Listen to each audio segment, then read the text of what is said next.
Electric Soup Kitchen.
Richard, Marcus, hello.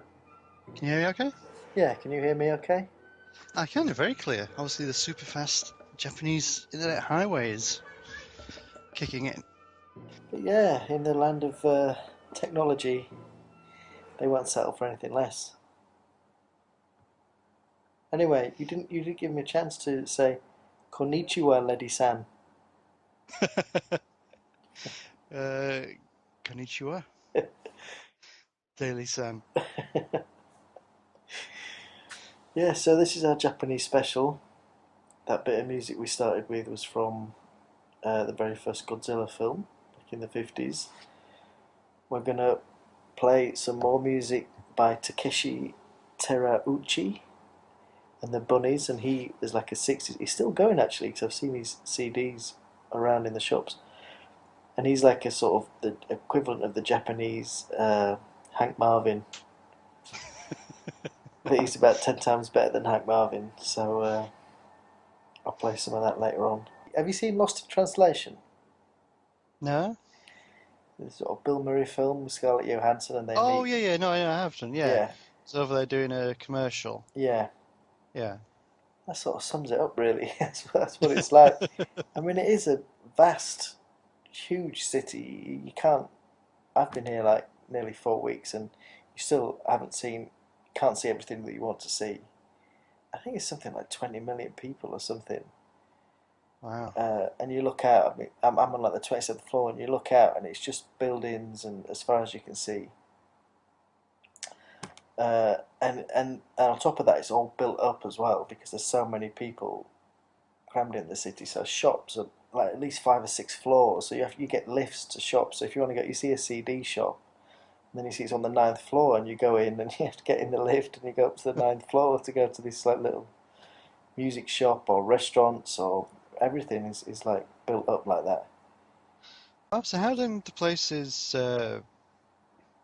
get known as such? What do you mean, like It's different like, what, areas?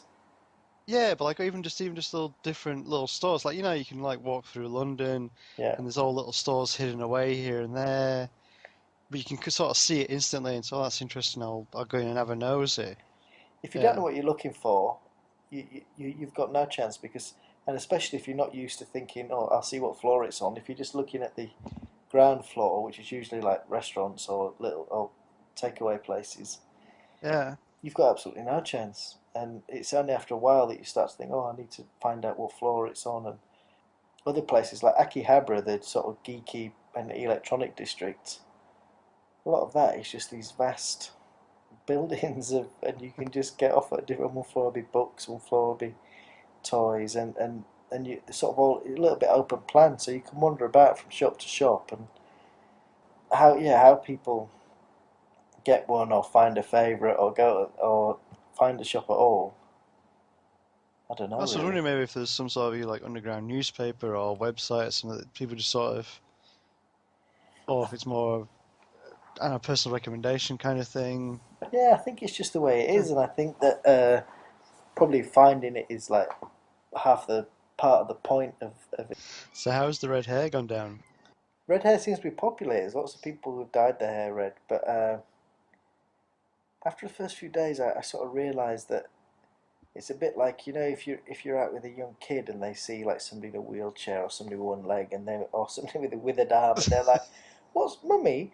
What's wrong with that man's arm? It's like, don't measure. What is wrong? Why has he got a thin arm? You realise that you're sort of getting looked at in that way, really. It's not like, oh, cool ginger hair. It's like, what's wrong with? Where the hell is he from? So that got a little bit. It was a little bit disconcerting for a while, but I got over it. You didn't yell at them, I am not an animal. Yeah, yeah.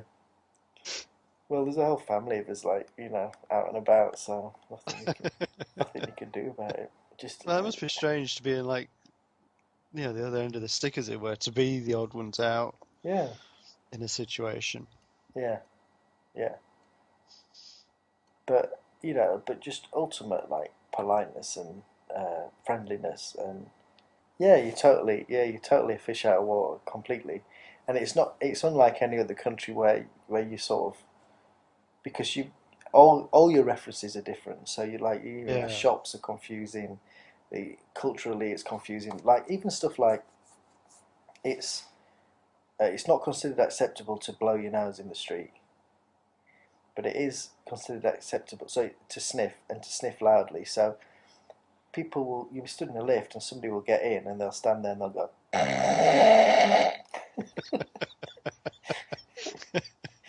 and that's fine. But if you blew your nose in the lift, people would be offended.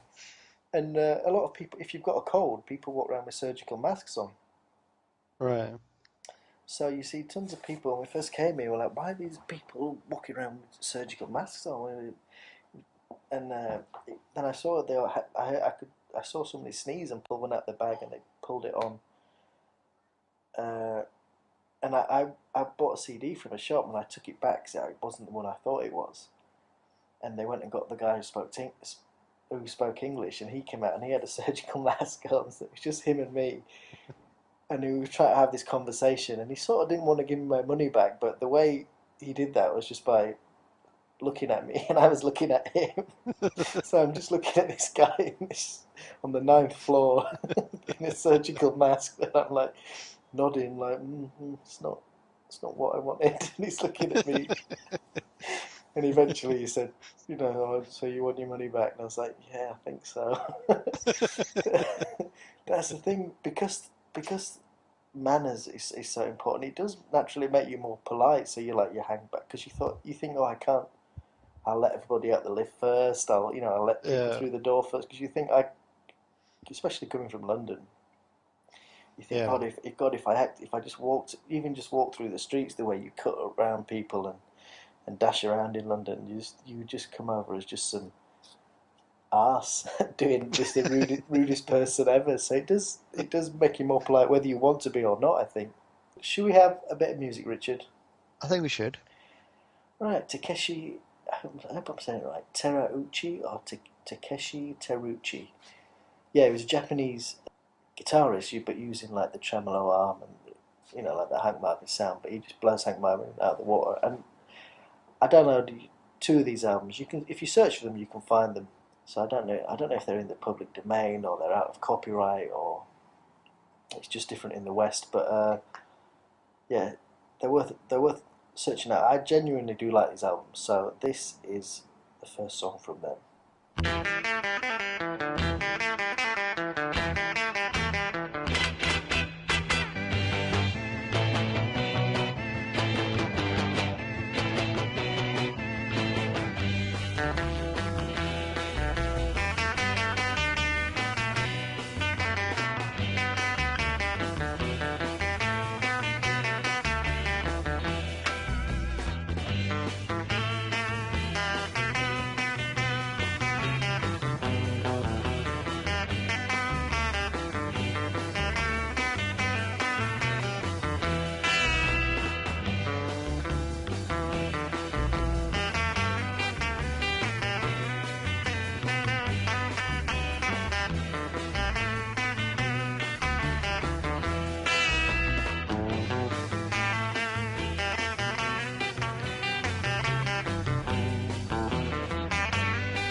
News.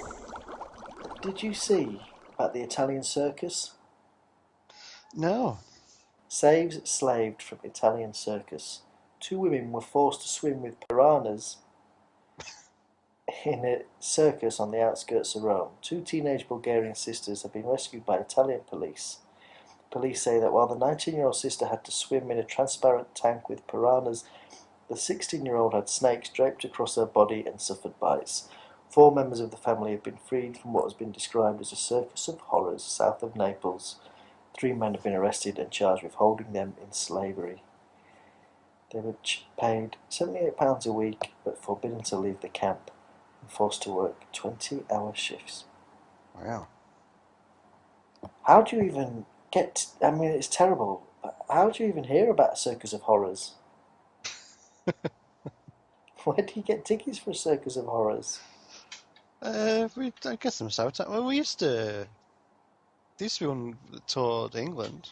A circus of horrors with people against their will swimming in a tank Well, with no, piranhas. obviously, it seemed like they were all volunteers, but Yeah, you're talking well, about no, it's no. you're talking about those idiots who like put an angle grinder on a pair of metal underpants. That's No, not but the same thing.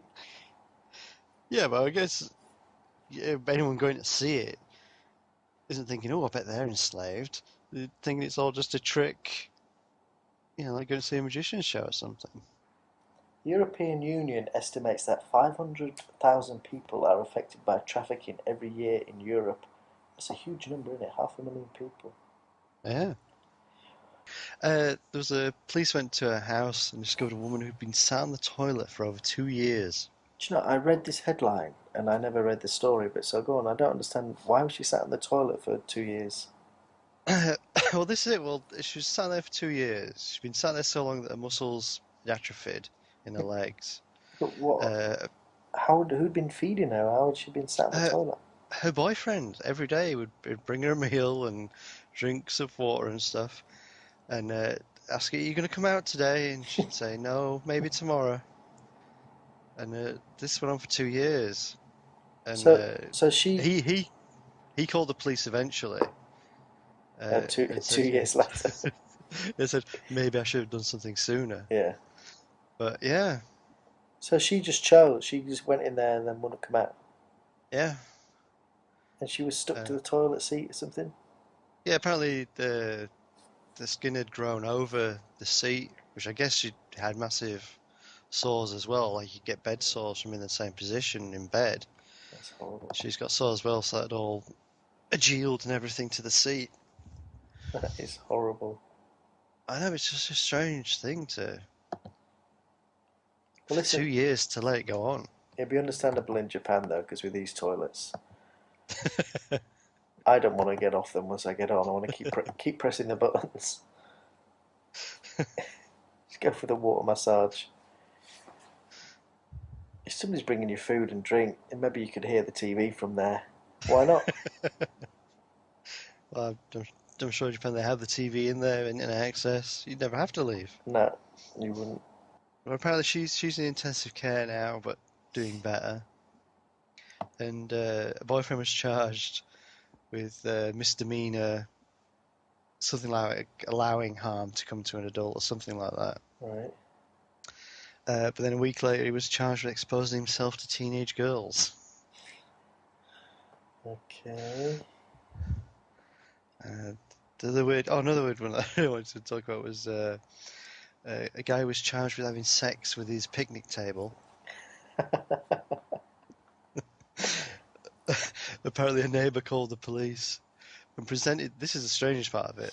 He presented the police with 3 DVDs worth of film he'd taken of this guy. That's a lot of filming. I know. So I was thinking 3 DVDs of this guy committing a lewd act in his bedroom, then walking out onto his patio, turning his picnic table on the side and having sex with it. But it's like, which is weirder, the neighbour who filmed it for 4 hours Yeah. and then called the police, Yeah. the guy who's screwing his picnic table. He didn't just film it, he actually burnt DVDs so he could keep the tapes of it. He edited it, put it to music. We'll be in the shop soon. There must be some But picnic table movie title joke. Picnic at Hanging Cock.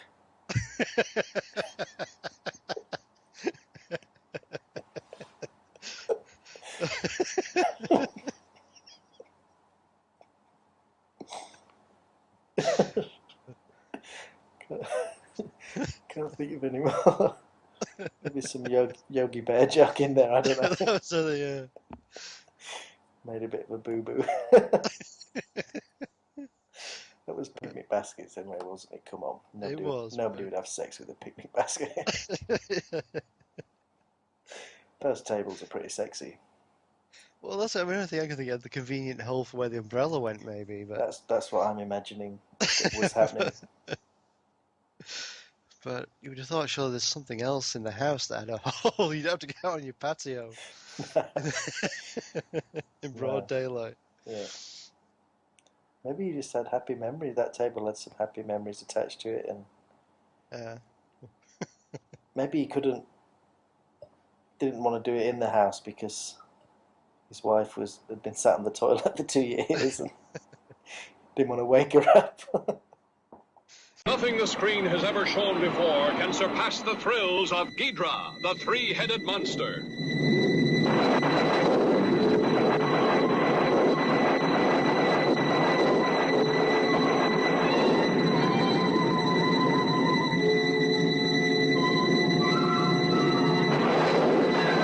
Created from an atomic fireball hurled from outer space, Ghidra, the three-headed monster, threatens man's very existence on Earth.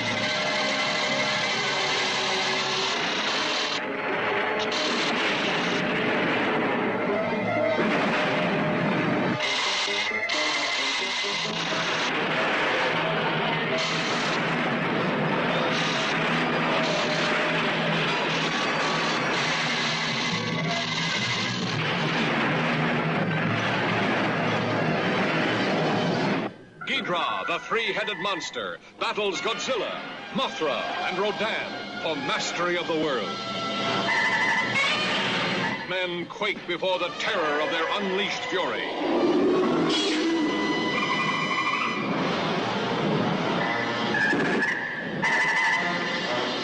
All new, all never to be forgotten. A new high in screen terror.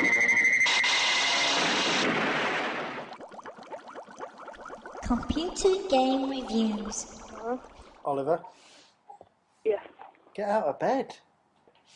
I don't know. Did the clocks go forward? Yes. I don't know. I'm not sure. You've lost an hour. Is that why you're still in bed? Probably. Probably. Yeah, exactly. Probably. The other reason being is you are a lazy bastard. All right then, Ollie. So it's the Japan special. Obviously, Yeah. you've got some Japan-themed game to talk about. Do I? You tell me.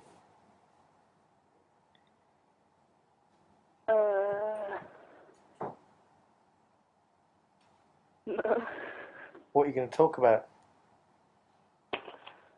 Well, I was thinking of doing the heroic map packs for Halo 3. The heroic what pack? Map pack. Map pack. Map. All right. Okay. Well, is that what you? Well, go on then. Do it. Is that what you want to do? Yeah. Do it then. Well, the maps on Halo are basically what level you play on online. So there's Valhalla's a map, and that's where there's two bases at either side, and you just run out and kill each other and stuff. But you've been able to download some more off Xbox Live. There's 3 new maps in it. One's called Standoff, and it's a bit like 2 bases again either side. You just run across and kill each other. Or Rat's Nest is a level like a big circle, and you can even run through to the other side or go around. It's like it's a pretty boring level actually. Right. And Foundry is the last one, but that's pretty rubbish online. But the good thing about it is there's a mode called Forge on Halo, and that's where you can build your own levels. And on Foundry, it's got all of the items you need to build anything you want. So you can either build your own level to play on, or just something like, I don't know, because I've built a spaceship that floats in the factory, or somebody else has built the Millennium Falcon on it.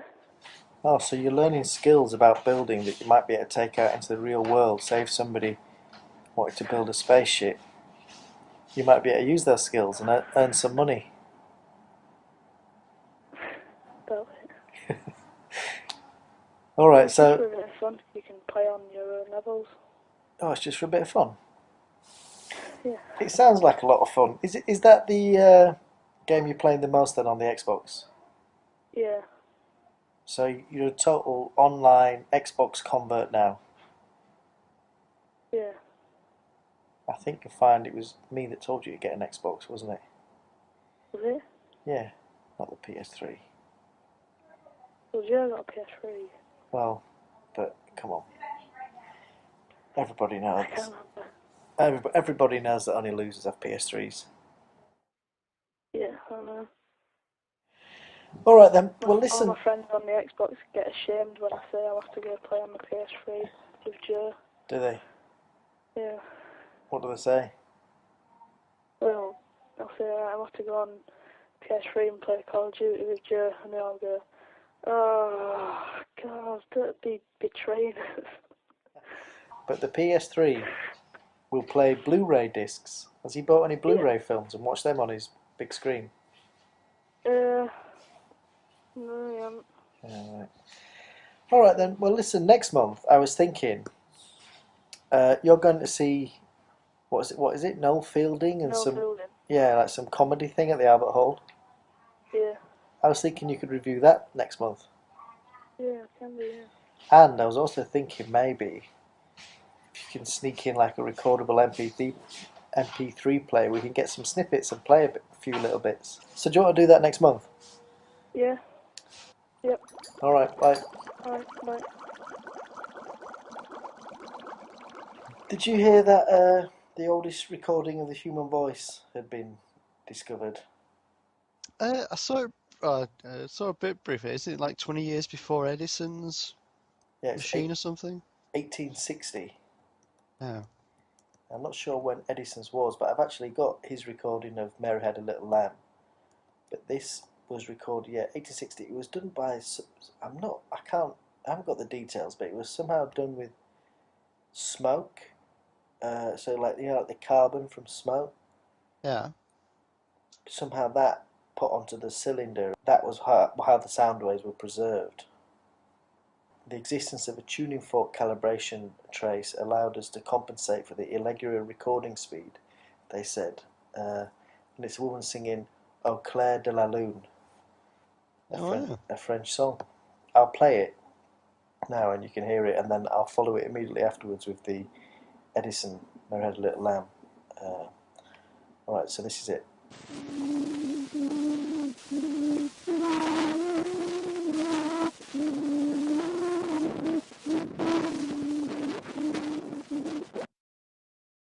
The first words I spoke in the original phonograph. A little piece of practical poetry. Mary had a little lamb, its fleece was white as snow, and everywhere that Mary went, the lamb was sure to go.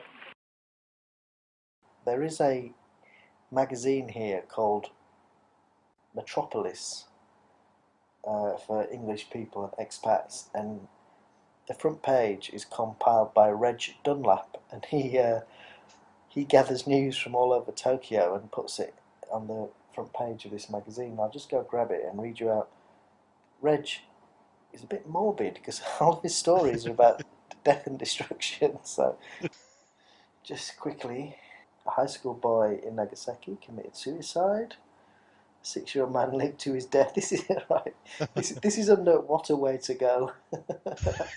A high school boy in Nagasaki committed suicide.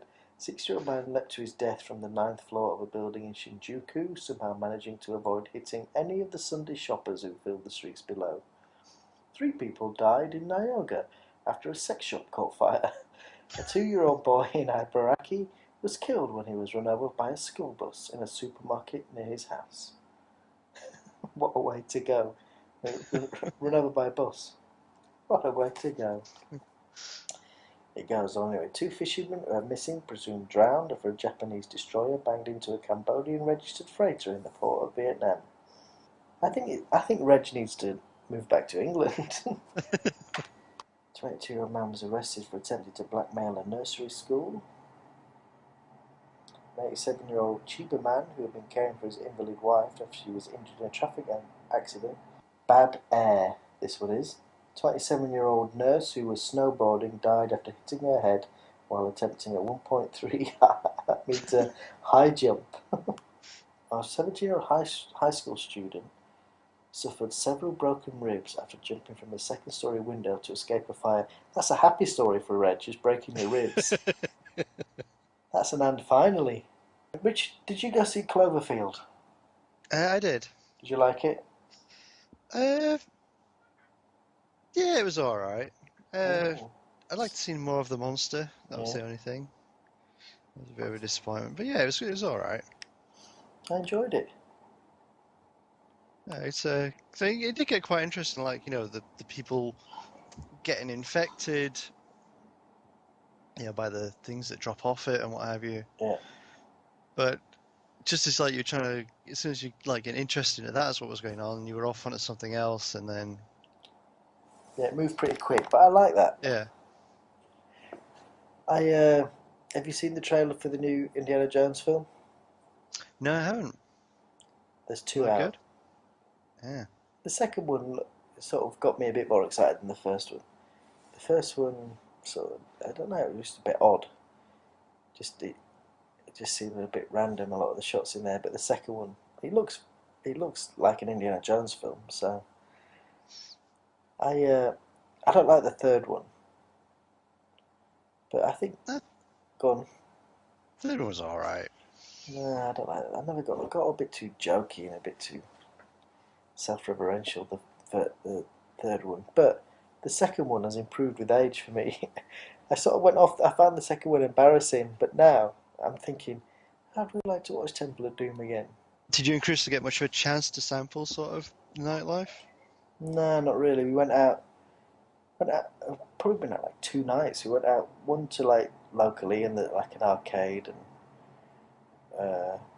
to this restaurant called Neo Tokyo Mysterious Fooding Bar, which is an English sign. And there's like this fake stone door. You take your shoes off, and this door moved, and you went in. And they led you down these lit walkways, and all the little dining rooms were like little cages, and they're all sealed off, so you could hear that it was packed and it's full of people, but you couldn't see anybody, or you just had your own little metal cubicle that you sat on the floor and ate in. So that was fun. And then we went in this. They have a lot of like tiny bars, that maybe like tiny old like food, do a small bit of food and drinks places, and they maybe seat like 6 or 8 people. Wow. And they've got them they're like alleyways lined with these places, but a lot of them are no good for like tourists because they just don't speak any English, and I think it makes some of the Japanese people, or like business people, after work relaxing, can make them feel a bit uneasy. So we did go in one of those, and there's one that was all done out with like chandeliers and all glamorous inside, even though it's this tiny little bar. But we went in, they still go upstairs, and we went and we sat upstairs. It must have been about 4 foot square, and there was these Japanese businessmen and us, and a hole in the floor, and that was how you ordered your drinks. So you had to like stick your head through this hole in the floor into the downstairs bar and order your drinks, and they passed them up through the hole in the floor. So that was quite good. Richard, Jim Connolly, who's probably been a friend of the show since episode 2. He sent us a lot of stuff in. Sent a lot of music in. Sent us songs in. He sent music and songs. He sent us a story in about his neighbour with a UFO. He found this book called Derbyshire Ghosts and Legends by David Bell. So Jim sent us in a recording of him reading. He actually sent us in 4 recordings. So this is going to go over 4 episodes of him reading stories from that book. And thanks, Jim. And I'll play the first one now. Hello again. This is Jim back reading more Derbyshire Ghosts and Legends by David Bell. The story I've chosen is based in. It's all about the Crooked Spire or Crooked Steeple in Chesterfield. For those that aren't familiar with that, it's basically a church with a very strange looking spire. I think over the centuries it's kind of become twisted and warped with the weather, and it now sort of resembles this slightly crooked banana-like brown finger shape. So it's quite an interesting looking building. Okay, so this story is called The Crooked Steeple. The Crooked Steeple on St Mary and All Saints Church in Chesterfield is widely believed to have been caused by Satan himself. Old Nick was flying from Sheffield to Nottingham when he decided to take a rest on the roof of the church at Chesterfield. To anchor himself, he twisted his long tail around the spire. He felt at peace as he gazed around at the countryside, feeling lord of all he surveyed. The men and women he could see below were, he thought, his kind of people. Suddenly he became aware of a terrible scent invading his nostrils. It was the smell of incense rising from inside the church. In desperate anger and agitation he took off again into the sky, quite forgetting to unwind his tail from the church steeple, which, with a terrible sound of grinding and clattering, was wrenched into its present twisted condition. There is an often quoted legend in Derbyshire, rather offensive to the good name of the women of Chesterfield, that the steeple will straighten itself of its own accord if ever a wedding takes place in a church where the bride is still a true maid. And that's the end of the story. And I can conclude from my limited experience of women from Chesterfield that there could be some truth in that tale. So that's all for now. I think what has been weird, if you see, occasionally you see another like Westerner, and you sort of look at each other and feel like you should acknowledge each other, and then you sort of embarrassed, like look away, and that's been happening a lot. I've like seen somebody and they're looking at me and I've looked at them, and then you sort of look away and pretend you haven't seen them. And I suppose it's the equivalent of a Japanese person seeing another Japanese person in London, and it's not like you're going to go up and start talking to them. So that's been happening a lot.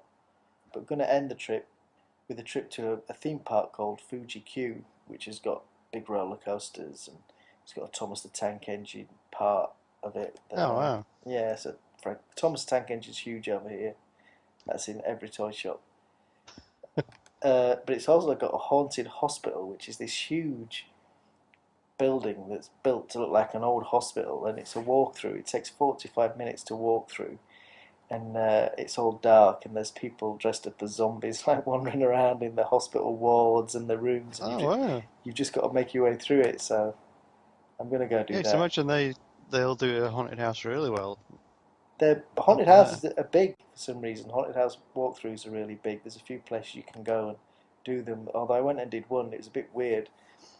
We sort of went in and you got this head with like spider, like a kabuki mask, you know, like the white mask. Yeah. A head with red spider's legs, and you had to walk around this sort of wooden house and look at things behind chicken wire and put the head on a little disc, and it would make the things light up. And then at one point, like the spider's legs sort of jiggled, and that was it. I had to walk around holding this head. So, I mean, is it all... well, obviously, that wasn't very high-tech. No. But, I mean, is there lots of high-tech ever done around? The toilets are pretty high-tech. The toilet... I've seen ones that the lid and the seat automatically go up and down. But, yeah, you sit on it, gives a little squirt of disinfectant. Uh-huh. After you've finished, you can press a button and a nozzle will come out. You can adjust how far you want the nozzle to come out. You can adjust the water pressure of the nozzle, give you a little rinse down, and then it will go back. Then you can also have a little blast of air to dry yourself off. Oh, you don't want chafing after a little rinse off, do you? Yeah, well, the thing is, after a long day, Richard, that blast of air does tend to drift upwards. So, I don't usually go for the blast of air. But yeah, then you get off and it flushes itself. So the toilets are quite high tech. It is. Oh, I mean, it all works. I think that's the main thing. Than our high tech is that it never works. Any of that stuff. It all seems to be dead straightforward and easy here, and it all works. But in terms of like, I went to the Sony shop and there weren't any robots walking about, which I was a bit disappointed with, or those little robot dogs or anything like that. Just lots of like high definition cameras, really small high definition cameras and stuff like that. Yeah, I was expecting a bit more of that. I was expecting to walk into an electronics shop and an anti-gravity disc was going to take me to a robot. Well, no, I mean, yeah, I always get the impression, Japan's sort of Blade Runner-ish but clean. There is the area where I'm in, Shinjuku, like the neon is like something out of Blade Runner, definitely. It's and the video screens, yeah, there's a lot of video screens. Right. And just like tons of neon signs and tons of people stand outside shops with microphones, just like doing spiel and selling and very politely, and so there's a lot of that. Yeah. Little vans driving around with speakers on, shouting stuff at you. How have you gotten on with the language? You can point to stuff in restaurants. Some people sort of do know a bit of English. If you can sort of point, and I've sort of, I know thank you and hello, cheers. So, I've picked up sumisen, which is excuse me, because you hear that. Japanese will say that before they'll even talk to you. They'll say excuse me. Right. So I picked that up.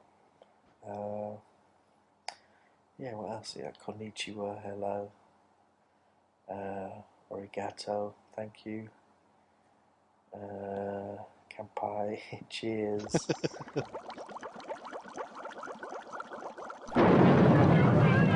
Godzilla, King of the Monsters, alive, surging up from the depths of the sea on a tidal wave of terror to wreak vengeance on mankind. Godzilla, King of the Monsters, it's alive! A gigantic beast, stalking the earth, crushing all before it.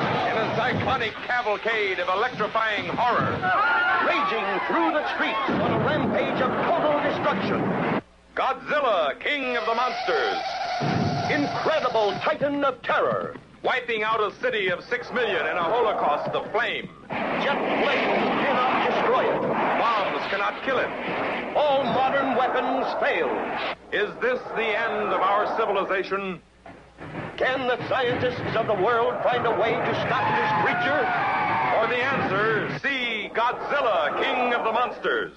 You may wish to deny it, but your eyes tell you it's true. A tale to stun the mind. More fantastic than any ever written by Jules Verne. More terrifying than any ever shown on the screen. Awesome. Incredible. Unbelievable. A story beyond your wildest dreams. Dynamic violence. Savage action. Spectacular thrills. Godzilla, King of the Monsters. Fantastic beyond comprehension. Gripping beyond compare. Astounding beyond belief. The mightiest monster of them all. See Godzilla, King of the Monsters.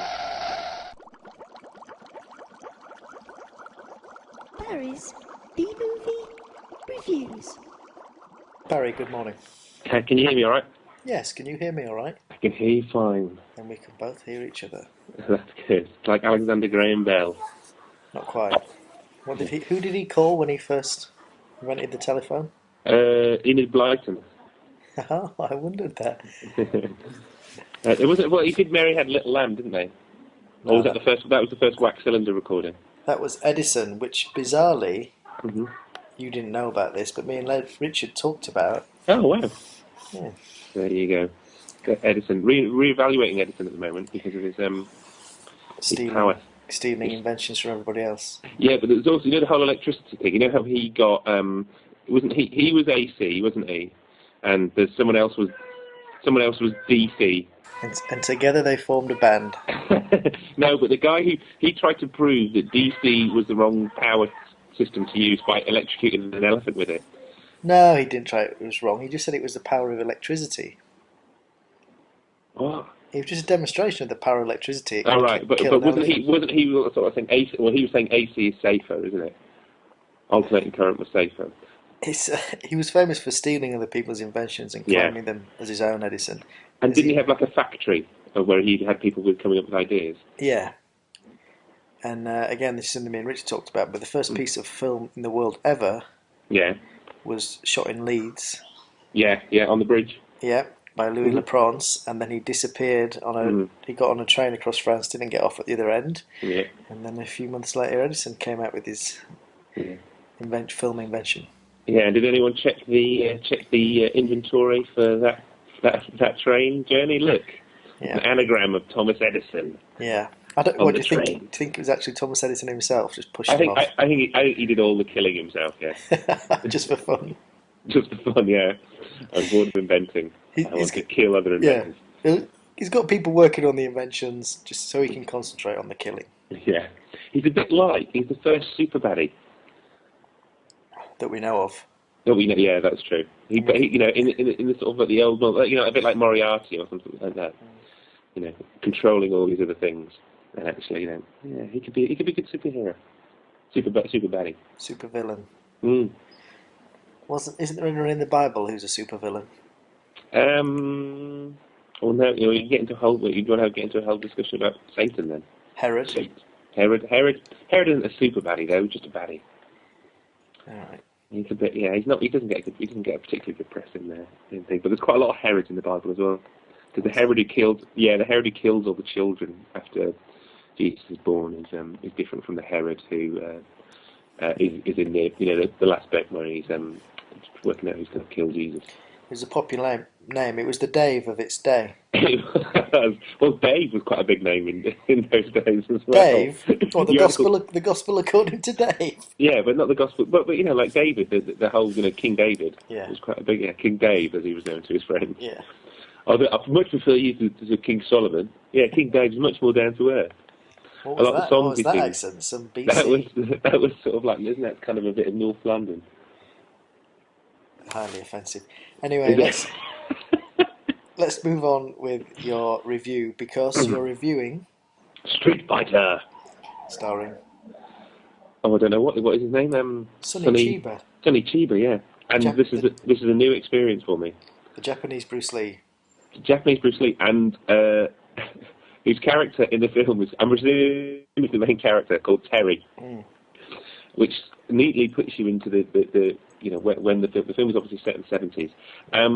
It's the first time I've ever seen a Japanese karate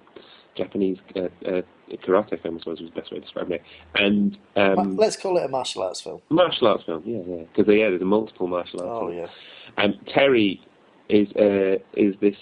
He's sort of like, he's a bit like the one in the Matrix in the sense that he's a combination of a whole load of things. I.e., he's the apotheosis of a series of different martial arts. He's trying to be the best martial artist in the world, but that's not the main bit of the story. That's just gives you his backstory. Apotheosis. Yeah. Is that a funny way of saying that he's as hard as nails? No, that's not. But that's what's going on to later.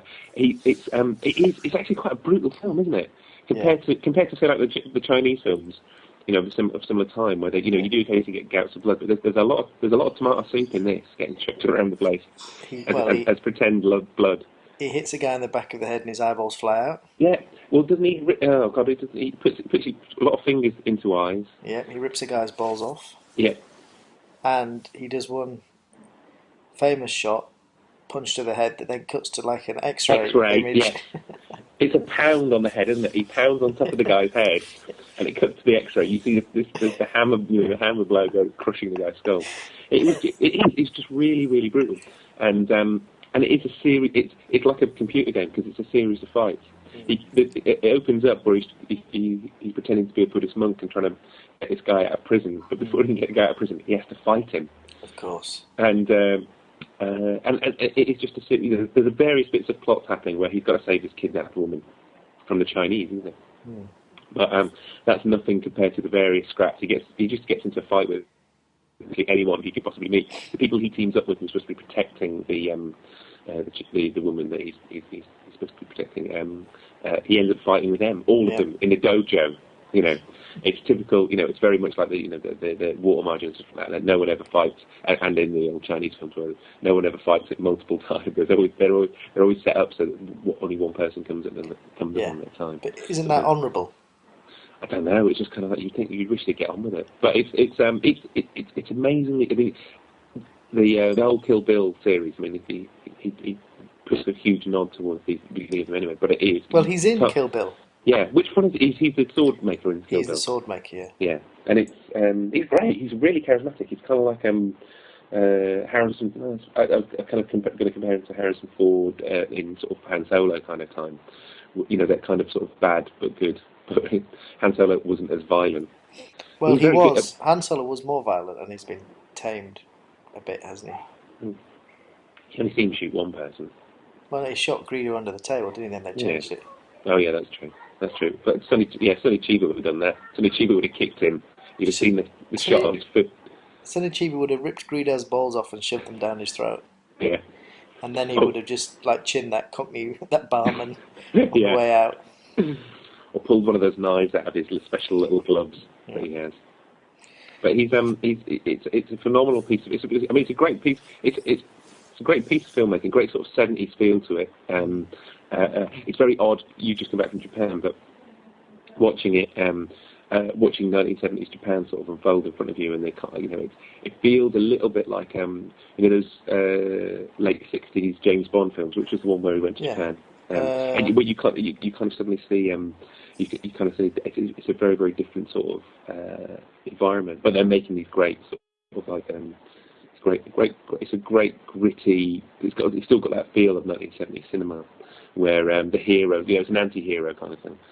And I'm supposed to be watching this. I'm supposed to be trolling the internet to find stuff that people would, should avoid. And this is another one they should actually dig out. Watch. Yeah, well, see, if you do a search, a Street Fighter, it's in the public domain. You should be able to find a torrent. Yeah, so you recommend it? I recommend it. It's amazing. It's amazing. I mean, especially it is a series of fights. It's a bit like a computer game in some respects. But he's great. You'd watch him kick anyone's ass. All right. So we need to get back to a bad film really for next month, don't we? There needs to be some. Then surely there's some more useless stuff out there. If anybody's got any suggestions for a really bad film in the public domain, send it in. If not, I'll try and find one for next month. Yeah. It's got to be in the public domain. There's plenty of tish out there. We can go down to the Blockbuster and get out other New stores are available. All right then, Barry. Well, thanks for that. All right, mate. That's okay. I'll talk to you next month. All right. Take care, mate.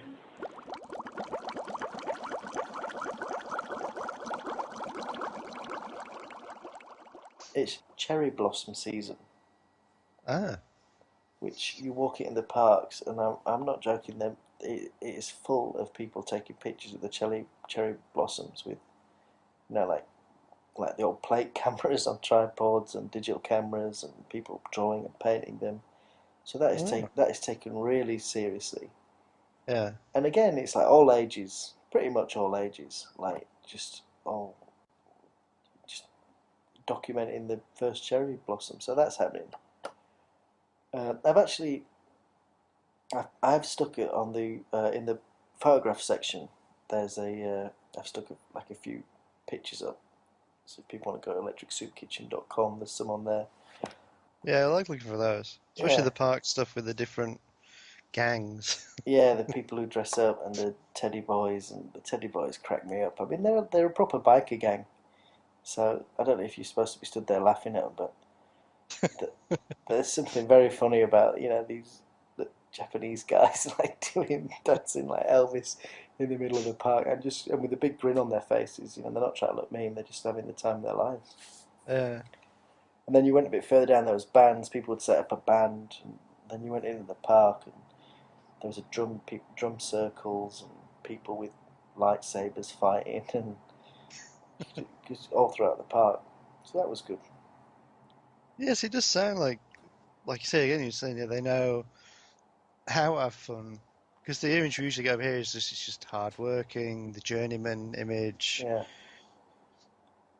Uh, Yeah, and I'm sure that is the reason why that they relax so well and have so many ways of doing it and are totally non-judgmental in how somebody chooses to uh, do it or appear to be non-judgmental. I mean, there's certainly lots of things you look at and you think, God, if that was in the UK, there's people would be beaten up or something, or that wouldn't last 2 minutes, or they would just be looked down, or just be told to grow up or sneered at.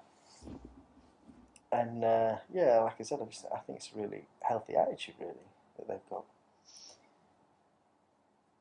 Okatu, that's the word for like sort of the.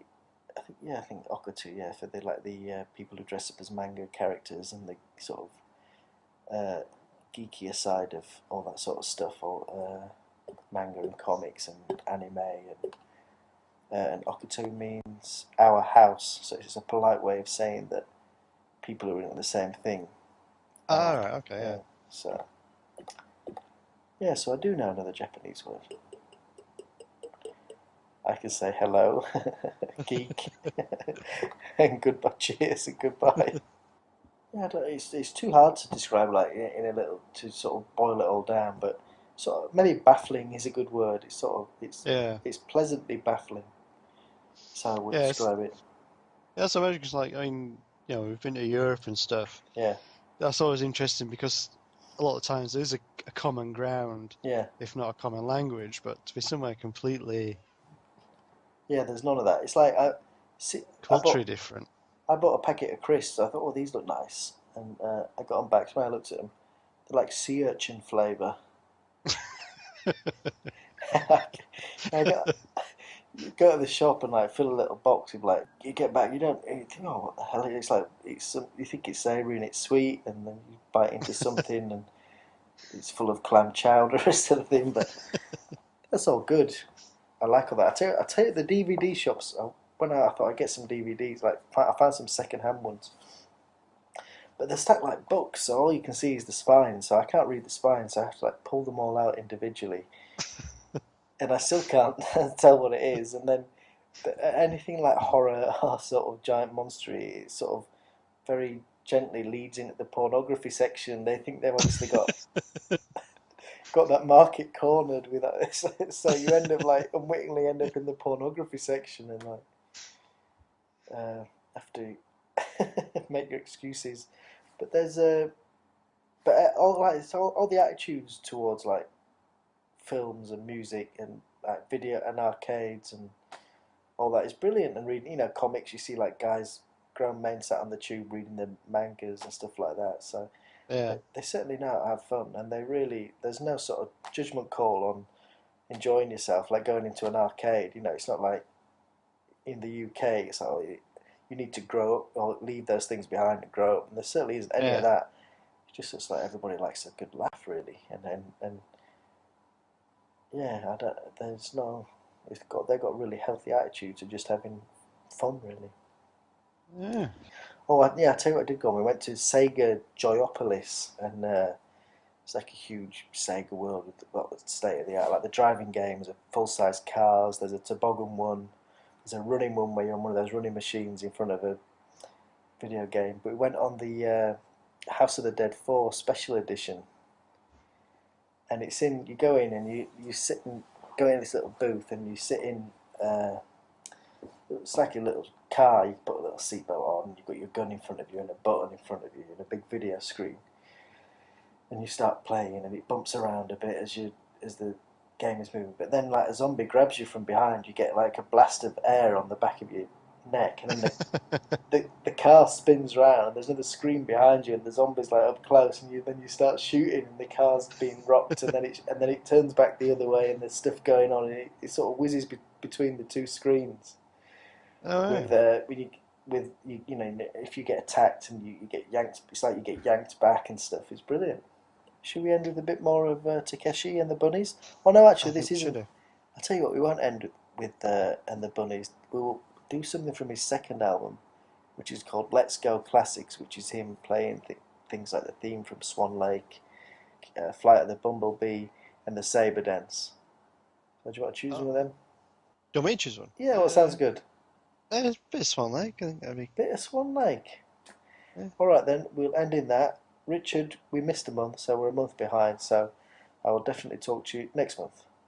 Okay then. All right, talk to you later. Bye. Goodbye.